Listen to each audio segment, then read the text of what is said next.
ಒಂದು ತೆರೆಯಾದ ಮೈದಾನದಲ್ಲಿ ಎರಡು ಬಲಿಷ್ಠ ಎಮ್ಮೆಗಳು ಭೀಕರವಾಗಿ ಹೊಡೆದಾಡುತ್ತಿದ್ದವು.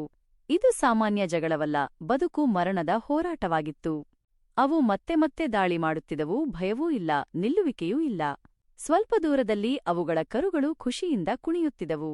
ಒಂದು ಕರು ನನ್ನ ಅಪ್ಪ ಗೆಲ್ಲುತ್ತಾನೆ ಎಂದು ಹೇಳಿತು, ಇನ್ನೊಂದು ಇಲ್ಲ, ನನ್ನ ಅಪ್ಪ ಗೆಲ್ಲುತ್ತಾನೆ ಎಂದು ಹೇಳಿತು. ಅವು ನಗುತ್ತಾ ಸಂಭ್ರಮಿಸುತ್ತಿದ್ದರೂ ಸತ್ಯವನ್ನು ಅರ್ಥಮಾಡಿಕೊಂಡಿರಲಿಲ್ಲ.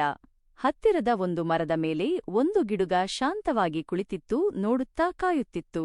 ಹೋರಾಟ ಇನ್ನಷ್ಟು ಕ್ರೂರವಾಗಿ, ಇನ್ನಷ್ಟು ಬಲವಾಗಿ ಮತ್ತು ಅಪಾಯಕಾರಿ ರೀತಿಯಲ್ಲಿ ಮುಂದುವರಿಯಿತು. ಅಚಾನಕ್ ಒಂದು ಎಮ್ಮೆ ನೆಲಕ್ಕೆ ಬಿದ್ದಿತು. ಇನ್ನೊಂದು ಎಮ್ಮೆ ನಿಂತಿದ್ದರೂ ಅದು ತುಂಬಾ ದಣಿದಿತ್ತು, ಗಾಯಗೊಂಡಿತ್ತು, ಜೀವ ಉಳಿಸಿಕೊಳ್ಳಲು ಕಷ್ಟಪಡುತ್ತಿತ್ತು. ಕರುಗಳು ಕುಣಿಯುವುದನ್ನು ನಿಲ್ಲಿಸಿತು. ಆ ಗಿಡುಗ ಕೆಳಗೆ ಇಳಿದು ಸತ್ತ ಎಮ್ಮೆಯನ್ನು ತಿನ್ನಲು ಪ್ರಾರಂಭಿಸಿತು. ಏಕೆಂದರೆ ಅದಕ್ಕೆ ಗೊತ್ತಿತ್ತು, ಯಾರು ಗೆದ್ದರೂ ಯಾರೋ ಒಬ್ಬನು ಬೀಳಲೇಬೇಕು, ಅದೇ ಅದರ ನಿಜವಾದ ಗೆಲುವು. ಇದೇ ಲೋಕದ ಸತ್ಯ. ಇಬ್ಬರು ಜಗಳ ಮಾಡಿದಾಗ ಯಾವಾಗಲೂ ಮೂರನೇ ಒಬ್ಬನು ಶಾಂತವಾಗಿ ಕಾಯುತ್ತಾನೆ ಮತ್ತು ಕೊನೆಯಲ್ಲಿ ಎಲ್ಲವನ್ನೂ ತನ್ನದಾಗಿಸಿಕೊಳ್ಳುತ್ತಾನೆ.